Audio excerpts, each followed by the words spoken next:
Going on, guys? It's your boy Jason Finance, brought to you back by another video. And today we're going to talk about Darwin's Game episode 4. So basically, what we're going to talk about is what happened in the previous episode. So what happened in the previous episode was basically Rin and Kanemi. He basically was fighting this guy called the Flores, but he wasn't physically fighting him. So what he was doing was like he left traps like plant traps, and he basically captured a bunch of other players from Darwin's game, and he basically used them as a disposal to take out the remaining people inside the hotel. All right. So now that we got caught up, so now basically the last thing we seen him doing was basically shooting the surveillance cameras because he was thinking, how is he able to track our location? How is he able to know where we are? How is he able to like basically see if he's not technically there, right? So Anime figured out that we just had to shoot the surveillance in the area, and that would basically limit his view of sight. He won't be able to see anything, right? So basically, they devised up a plan to take him out. So Ren, she has basically an ability called Lapis, and it basically analyzes everything in motion. Like she could basically tell what things are before it basically happens. So like she could predict maybe like her friend in the show, she predicted her friend was about to get into a car crash and she was going to die, and she got it. She basically saved her from actually dying, which was really pretty impressive. I think this is a really good ability to like just have in like a Darwin's game. Like imagine being able to dodge bullets, which she usually does in the show, and she's able to analyze every atom and every moment, every movement a person's gonna make. Right? She's very like logical and very calculated. So every move that she makes is always calculated, and she just sees the stamina basically to compensate basically for her ability. But other than that, she's pretty good. Um, so basically, what she did was she went downstairs to, I think it was like the 26th floor. She placed a bomb down during the barricades because there's basically stairs there. And what she did was she blew it up, right? And the florist was just surprised. He's like, okay, what's going on? Like, why is she there? And then he was looking for the main character. He's like, well, where is he? Like, where is he at? Like, he didn't know. He was like, okay, what's going on? So he basically used the puppets to try to kill the girl, and they kept missing all the shots, and he's wondering like, what's going on? Are these soldiers not efficient enough? Like, why can't they hit her? They're like, okay, it must be the Darwin game ability, right? So couldn't do much with that. She was the perfect decoy that Kanami needed to actually go down to like the first floor to actually fight the floors. All right. So as you reach checkmate, right? He got down to the lower floors, and once he got down to the lower floors, he was like, okay, he made it, and he used basically rope, and he basically went all the way down from I don't know which floor he was on. I think it was the 29th. So yeah, he just went from the 29th down through like the building, like kind of like the balcony, if you would say.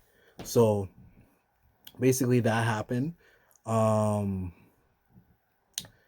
I honestly think he's really determined because uh, he just really knew what he was doing. I would say in this chance, and it was a risk.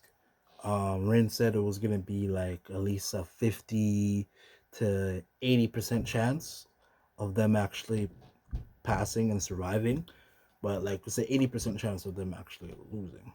No, 80% of chance of them actually, yeah. So there's only like a 20% chance of them actually winning the battle. So what else? Um, so basically, He fights the florist. He was surprised because he used basically the plants, and they were hardened, and they're basically like armor for him. So what he used was his pistol, but the bullets just ricocheted off, like they just fell off, like it didn't penetrate, nothing like that. Then he used the heavy artillery that he met from the guy with the ghost mask, and he tried to use that, and those bullets fell off, and that was like his trump card. So he used a couple of grenades to see if he could like break the armor. That was still no luck. And then after that, he did a brilliant move by retreating to recuperate his strength, because he only can use his Darwin game ability like a couple more times before he basically gets exhausted and he basically loses, and that would be checkmate for him. So he basically used a flashbang, retreated. He went to like this little church room, but before he was gonna go there, he actually got caught by the florist, and he got punched so hard that he flew so far past the church, and he hit like he was like basically on the pedestal of it, and he hit that, and it was just intense. And then he got hit one more time, and it was by like not not by his fist this time, but by his tail. So he was getting pushed against the wall. And what do all main characters do when they get pushed against the wall? They enter a cutscene. So he enters a cutscene now. Um, of like this older guy. It looked like it could be his father. It looked like it could be somebody he knew, his stepfather, or somebody. But somebody was making basically armor, and he was like pounding the sword and forging it and reforging it. And he says, your artillery's not bad, but how about if you try doing this, basically reducing the lifespan of the actual weapon itself and then input to basically increase the ammo and fire rate of your weapon so it can penetrate him. So he ended up actually doing that, and it actually worked, and he was going to win. I did not think for 1 second that he was going to actually kill him, and lo and behold, he actually did not kill him. Instead, Rain and him basically made a deal so they could survive and beat basically one. And one is like this narcissistic psychopath.